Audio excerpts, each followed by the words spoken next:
Hey everybody, my name is Matthew Sambanis. I'm a certified public accountant. My firm is in Long Island, New York. I've been an accountant for over 20 years now, and I've been a licensed CPA for over 10 years. And I've been in business for myself for almost more than half my life. I own a CPA firm. I own multiple investments. And we're actually in the process of buying a 14,000 square foot building in Comac, Long Island, New York.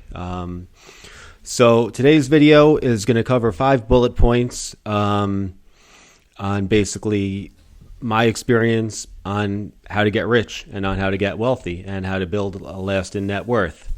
So, my firm has over 1,000 clients. I advise a lot of high net worth clients, a lot of high net worth businesses, and thankfully my firm has essentially almost doubled every year since it's been in business, with the exception of last year. We only grew by, quote, 50%. And that's because once you get to a point of being large, you can only grow so much. And I do plan on growing another 50% in 2024. So there's going to be about 5 subsections to this video. By the way, if you like money, the economy, finance, making money, investments, and things of that nature, please be sure to comment, like, and subscribe. It helps with the algorithm. It helps me out a lot, and it also lets me know that people are watching what I do, and it makes me very grateful. Speaking of which, today is Thanksgiving. I'm very grateful to have the day off, and despite that, I'm still filming some YouTube videos, and this one I will release today. So again, if you do happen to watch it, again, please like it. And the 5 topics are going to cover the 4 types of people in the working world, sources of self-made millionaires, 7 qualities of self-made millionaires, why don't people become rich? That's number 4. And number 5 is what you care about most, how to get rich. So we're going to look to tie everything all together and give you a little bit of a background. And if there's anything you'd like me to speak about or talk about or any comments, just leave them below and I will happily reply. I reply to all my comments. So there's 4 types of people. There's employees. That's somebody who works for somebody else. That's 90% of the U.S. population. There's somebody who's self-employed. I'm semi-self-employed and I'm a semi-entrepreneur. But when you're self-employed, whether you're a doctor, you're a lawyer, you're a pool installation expert, you eat what you kill. When you're an entrepreneur, you have, you're a self-employed person who has other people working for them as well. And so you start out at being self-employed, and then you have investors. Investors are people who create wealth and income when they're not working, meaning passive income, stocks, bonds, real estate, investing in other companies actively and passively.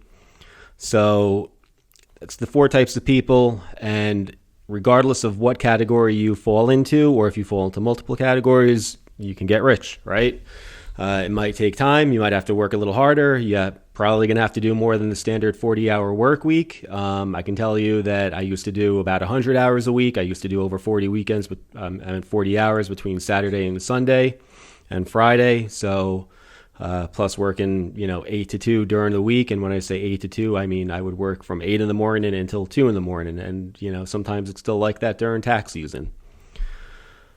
So the definition of wealth, in my opinion, is, 2 parts, right? How much money do you make when you're not working? And if you were to stop working, how much money do you have? And how long can you survive for on that money that you have?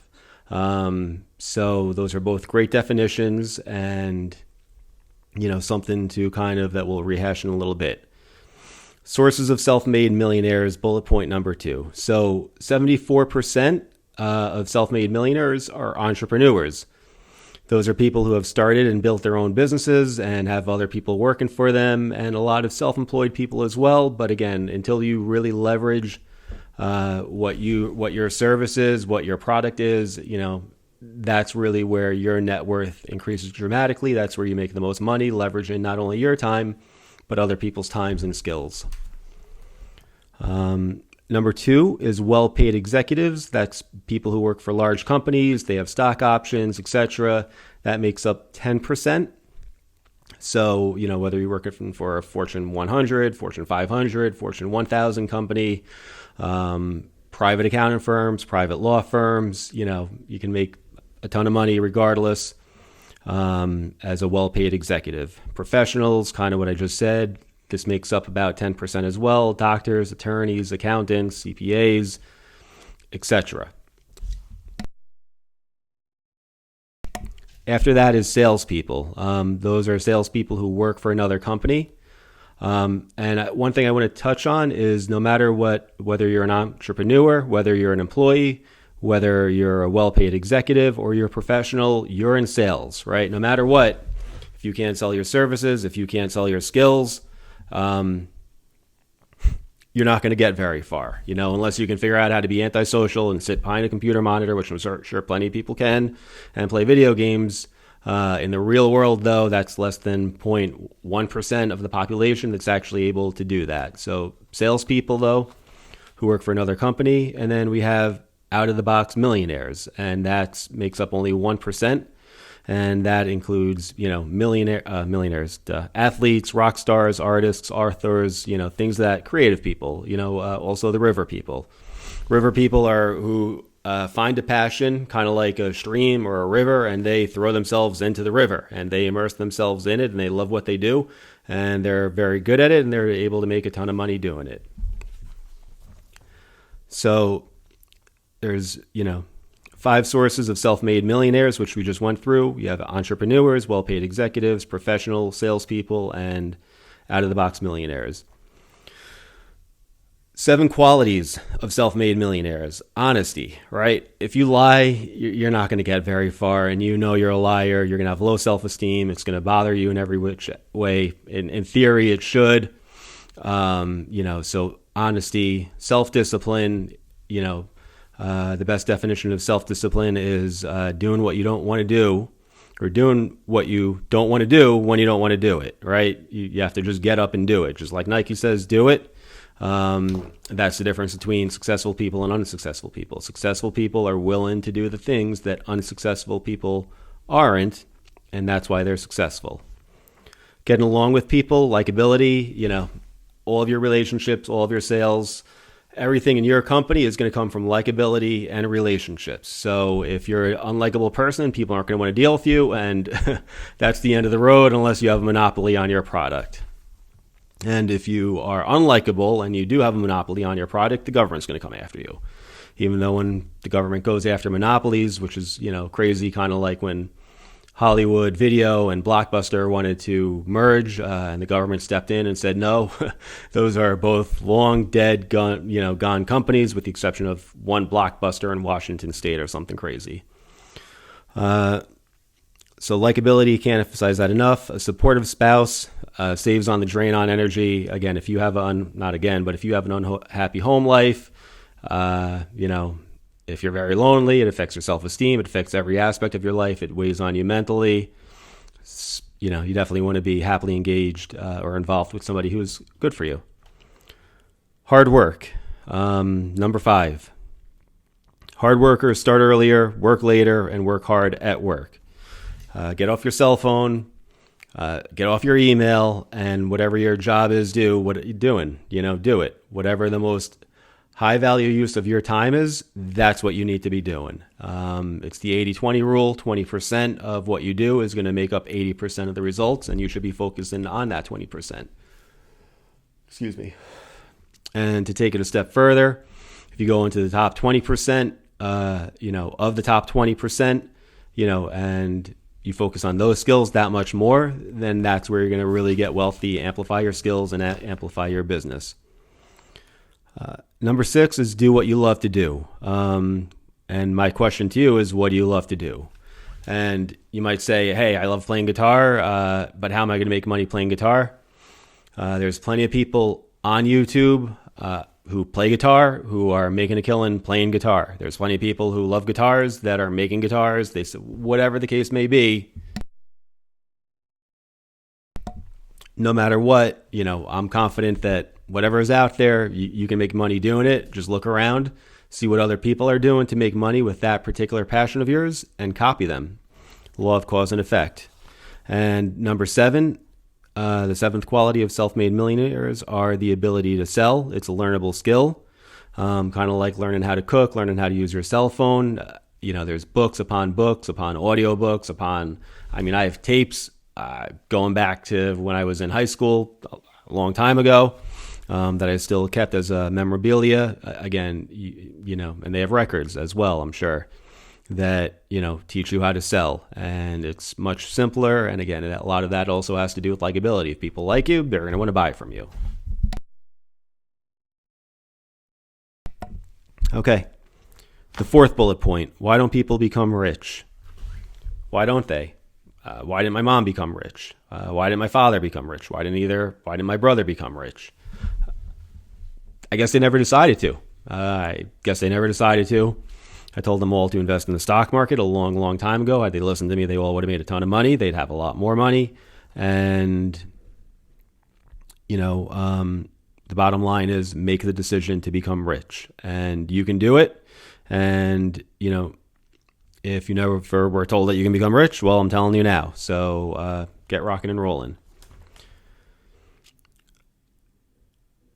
Second reason is people, you need to make a decision to become rich. Nothing happens until you make a decision. Write out everything you can do to become financially independent. Procrastination. So the sooner you start out, if you're 20 years old and you start investing in the stock market today, $200 a month, by the time you hit 60 years old, it'll be well over $2.5 million. Easily. I can't emphasize that enough. Invested in an index fund. There's a ton of investments you can make and get more aggressive. I'm not going to go into that today. But the sooner you start, the better. And obviously, don't spend money. Don't waste your money. Fourth reason people don't become rich is fear of failure. So, listen, first rule of making money is don't lose it. Second rule of making money is look at rule number 1, right? Don't lose it. In the real world, that doesn't work. I can tell you that I've lost a lot of money in the stock market, in options, and spending my money on stupid stuff. And I've also learned from that. I've become better at it. And I've also then made a lot of money in the stock market. I've made a lot of money in options. And, the rule of money doesn't always necessarily apply. I'm sure there's plenty of instances where it does, and you can follow that. But again, low risk, low reward. High risk, high reward. Fifth reason, fear of rejection. People don't want to start a business or a side business. They have irrational fears of criticism. They're worried about what other people are going to think. So, if you have a job, you're working at full time, it's paying you $500, $1,000, $2,000 a week, whatever. I would start a side hustle, absolutely start a side hustle. See what you can do, and who cares? When I started doing YouTube, which I'm still doing it, I'm still in the early phases. Got to tell you, the fear of the camera, it took me like 3 years to get over it, and I wish I'd finally just started doing it a lot sooner and just stumbling through it and being a failure. I'd have preferred to have been a failure sooner than I was, because then I would have got into where I'm at now, which is not very far, but it's a start. And the bottom line is, who cares? And who cares what people think? If people think that you're a knucklehead, who cares about what their opinion is? Lack of long-time perspective. So again, sacrifice today, right? Every dollar you save today that you can invest in the stock market today, time is on your side, compound interest, dividends being reinvested, everything else being equal, you're going to, take long-term, perspective. Do you really need a pair of $300 Nikes, or can you take that $300, invest it in one stock that I happen to love right now, Philip Morris or British Tobacco American or Enterprise Product Partners, Sin stocks, oil stocks, just a side note, happen to love them right now. Invest the money there. They're all yielding 7, 8, 9, 10%. Have that money grow for you for the next 10, 20, 30, 40 years. You'll be grateful that you did. You're going to look back and say, hey, I wish I had invested $300 in my Nikes, or are you going to say, I wish I had invested $300 that's now $30,000. So lack of essential knowledge, seventh bullet point of why people don't become rich. People don't read books on how to invest, how to start a business, how to grow a business. Education stopped at high school or college. I mean, when's the last time you read a book? When's the last time you listened to an audio program on YouTube? There's books out there. It's a simple recipe. Again, you can put your money to work for you in the stock market. You can find, fool.com is a great source. Tons of ways that you can learn how to put your money to work for you. So that's the 7 reasons why people don't become rich. By the way, if you are listening to this, I really, really appreciate it. Thank you so, so much. And please be sure to like, comment, and subscribe, especially if you're listening this far. So how to get rich, right? If I was starting from scratch, if I didn't have any money to my name, what would I do? Well, A, I would have a job. And then B, I would say, what can I do in addition to my job? What can I do as a side job? What side business can I build? Would I get into construction? Would I get into accounting? Would I get into bookkeeping? Would I get into payroll? Would I get into setting up an auto body shop? Would I set up a mechanic shop? Would I, what product would I want to sell, or what service would I want to sell? Number one way to become rich, sort of self-made millionaires, entrepreneurship, right? So what business tickles your fancy? If you didn't have any limits on what you could do, what would you go do? How would you make money that makes you happy? What's your passion? How do you take your passion and make it a business? And I don't know that answer, but if you look around, I'm sure you can find somebody who has that same passion as you that is making money doing it. The stock market. So like I said before, I've made a lot of money in the stock market. I've lost a lot of money in the stock market. And, I've become more conservative as I've gotten older. I focus more and more on dividend paying stocks, high yield and dividend paying stocks, but I also look for small cap, high growth stocks.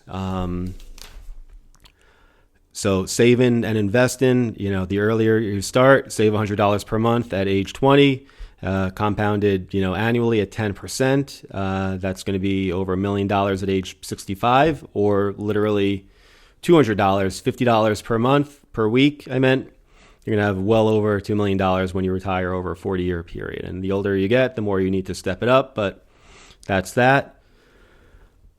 Options, again, you need to learn it, right? You need to A, have the time to trade options, and then B, learn how to do it. But if you can do options, again, I've made a ton of money doing them. So, that's another option, just throwing it out there. This is not financial advice. Don't take anything I say to heart. Don't blame me for anything if anything goes wrong. I'm just sharing with you my ideas based on my experience. Real estate and real estate investments. Like I said, we're buying a 14,000 square foot building, multi-million-dollar project and plan. So real estate, you can flip it. You can rent it out passively. You can find, again, there's so many ways to make money in real estate that it's a great thing if you can do that. Or the sixth choice that you have is to earn a lot of money, right? Earn a lot of money at your job, save as much money as humanly possible, do the next right thing with that money, cherish it, appreciate it, don't waste it. And hopefully you found this video helpful and informative. If you feel like I missed anything, please let me know. Please be sure to like, comment, and subscribe, and happy Thanksgiving.